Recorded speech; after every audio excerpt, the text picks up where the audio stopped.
we heard very early on that this initial vaccine from Pfizer was going to have ultra-cold storage requirements. So as soon as we had that information, we knew that there would be a rush on these ultra-cold freezers, and so we started doing what we could to order one.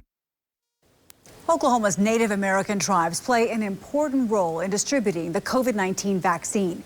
In fact, they started planning early to spend thousands of CARES Act dollars to help store the Pfizer vaccine so they would be ready on day one to vaccinate their members. Tonight in our series, Native America, The Road to Recovery, Tony Russell shows us why it's so important for the tribes to get the vaccine, not only to their healthcare workers and citizens, but especially to their elders. To be able to be on the list, to be the first to receive something, to me, it just kind of shows that the tribe is putting our elders and our speakers in the proper place. The Cherokee Nation is one of several tribes placing a high priority on its elders and native language speakers, making them the first to receive the coronavirus vaccine. There you go. You're all set. Robert Doherty is one of only 2,000 out of the 385,000 Cherokee citizens who still speaks the native language. That's less than 1%. From the very beginning of this, we knew that COVID was adversely impacting elders more than others, and that's a big part of our culture. And we really want to be able to protect the language, protect our communities. That's why Brian Hale, Deputy Executive Director of Cherokee Nation Health Services, says the tribe knew they had to act fast. And we actually have one in place so that we have the ability to store this vaccine at the minus 80 degrees Celsius that it's required.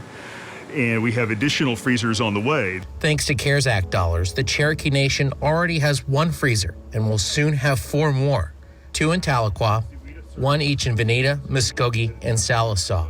Space in the new outpatient health clinic in Tahlequah, which opened only last year, has been repurposed to serve the needs of the pandemic. Special gloves and face shields have also been purchased with CARES Act funds to keep healthcare workers safe as they prepare the vaccine at the clinic. You'll take this with you and then return it when you get your second vaccine in 21 days. We're going to have. As the Muskogee Creek Nation inoculates its healthcare workers, the tribe has also used CARES Act dollars to purchase cold storage, contracted with doctors to provide added care in rural areas, and provide mobile vaccinations. So the CARES Act has really allowed us to go in and purchase some really badly needed equipment for the pandemic. The first thing that we did was purchase 2 mobile clinic vehicles.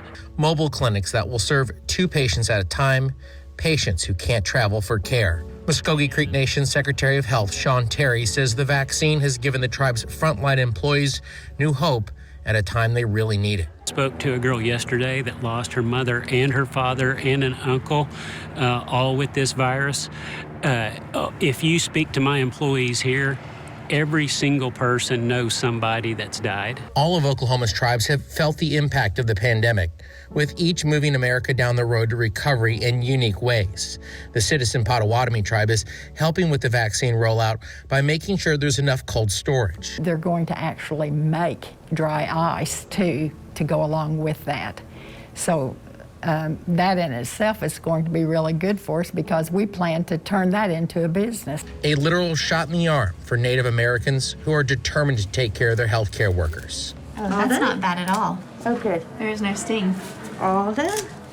And their citizens. All right. At a time they can't afford to lose any more of their elders. We were losing speakers in around 8, 9, 10 a month normally, and now this pandemic has increased that, no doubt. Next week, a review of how Oklahoma's Native American tribes have benefited from CARES Act dollars, while others have struggled to receive what they believe they are entitled to as sovereign nations. In Tahlequah, covering Native America, The Road to Recovery, I'm Tony Russell. 2 Works for You.